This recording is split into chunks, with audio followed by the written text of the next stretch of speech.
Should we talk about apologies? Oh, yes. Why don't you set it up? This is your deal. Okay, so I did predict the Niners would beat the Rams, but I've been wrong about a lot of stuff this season. And a lot of those things kind of came to light in this game. I questioned Kyle Shanahan's leadership for weeks. That performance, especially as a head coach against the Rams, was legendary, maybe his best yet.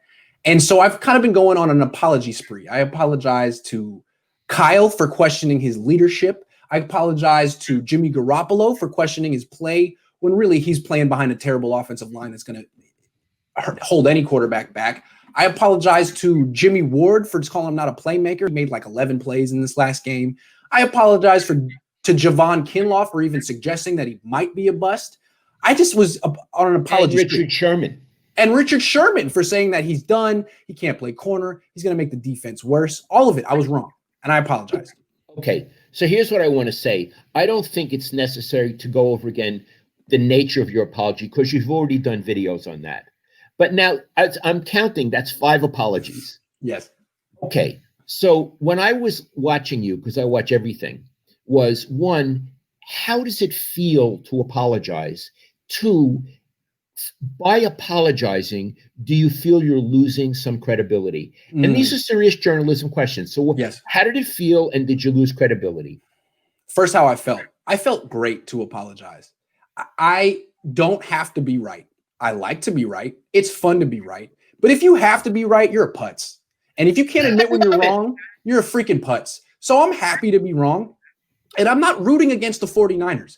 I don't have anything personal against Kyle Shanahan or any player on this team, even Eric Armstead, or I really don't.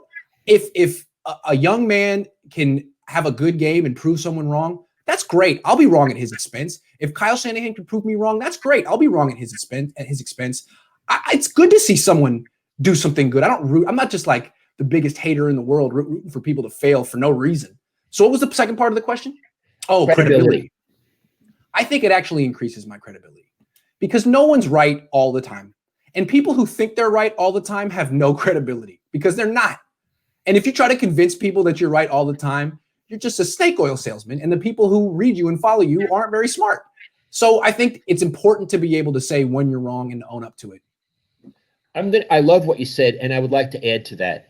One of the reasons a journalist is wrong is because he or she is out there, takes a stand, takes a strong stand. And if you're wrong, you need to say, I apologize. But it's better to take a stand and be wrong than to be a spoon or a piece of wood. Yes. And just, floating along with no gravitas, no courage, no adventure. Yes. One of the things I wanted in life was action and adventure. And sometimes it backfired on me, and I apologized. But it's people like you, Iggy, because you have firm opinions, and you can back them up, and sometimes you're wrong. Mm-hmm. And they know that's the deal, and they respect you more than someone who has no opinions. Who cares about someone who has no opinions? Yeah, who cares about someone who has no opinions? Yeah, and this is like the cost of doing business, of being opinionated. But again, I think it is important if you're going to be very opinionated to not be the guy who's constantly doubling down and saying, no, I'm not wrong about that. I'm not wrong. Sometimes it's okay to be wrong. And you know what? Jimmy Ward might have a terrible game next week, and then things could change. But I'm not going to be like, well, let's just wait till next week. Let's see if Jimmy can do it twice. Jimmy, great going. I was wrong. Good for you. And you know what? Again, I don't know these players personally, but I know players. And if players can get over the anger or the hurt, they'll say, Iggy was they'll call you Grant. Grant was a stand-up guy. Yeah. It wasn't personal.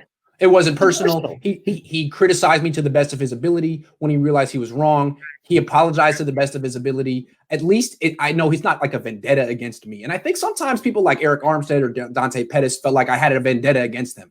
I don't. And Eric Armstead, you played really well against the Rams. Good going. The whole defense did.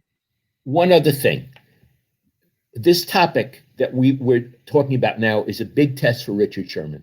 And I want to tell you why. He blocked you. Yes. He wants to go in the media. He should understand how things work. Yeah. Someone has told him you apologized or he's watched it. Believe me, they always know these things, right? They pretend they don't, but they do. You were a stand-up guy. He needs to be a stand-up guy too and unblock you. I would agree. If he did unblock me, I would know he's a stand-up guy. He's not going to unblock me. He's not going to unblock me. I'll tell you that right now. Wow. That's not going to happen. He seems like, for all of his good qualities, he's extremely petty. And maybe that's part of what makes him so good. Remember how he blew up on Crabtree? What did Crabtree do?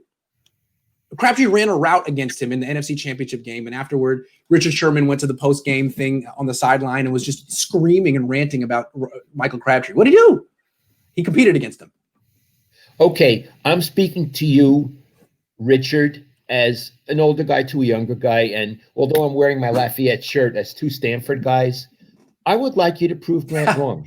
I would like you to be, I think you're a stand-up guy, and I think you should show it by unblocking him, because now he's apologized to you in good faith, and I think you should act in good faith, Richard. Sincerely, I did. And some people think you could be a good safety. I'm just against all of it. I think that you're pretty much done as a player. But Eric Davis said, you know what, you're wrong, Grant. I played with Merton Hanks. I've seen Richard Sherman. He could be Merton Hanks. And I'm not going to argue with Eric Davis. I mean, Eric Davis is not only extremely bright, but he played with these guys. So yeah, if Eric Davis says Richard Sherman can do it, I believe it. And what's funny is I started talking about it on these shows. And in the first game off the bye, Robert Saleh, who's a big fan of the show, put Richard Sherman at safety for a couple of plays. And it almost felt like he was like communicating to me through his scheme. It's like, hey, look what I did. Hey, look what I did. You know why? Because your quality control, even though you don't have the position really, and they don't pay you, your quality control. And my guess is they have somebody assigned to watching whatever you say, and they'll go into coaches' meeting and say, do you see what Grant wrote today? Maybe we ought to try Richard Sherman at safety. Who do you think they assign that to? Like the person they like least in the PR department? You have to watch Grant. Oh, no. Oh, Bob. The PR director would delegate that. There's no way he's going to waste his whole time watching me. He can't even look at my face. An intern. It would be an intern. An intern. Hey, you got to watch Grant. Well, good luck. You'll be watching all day.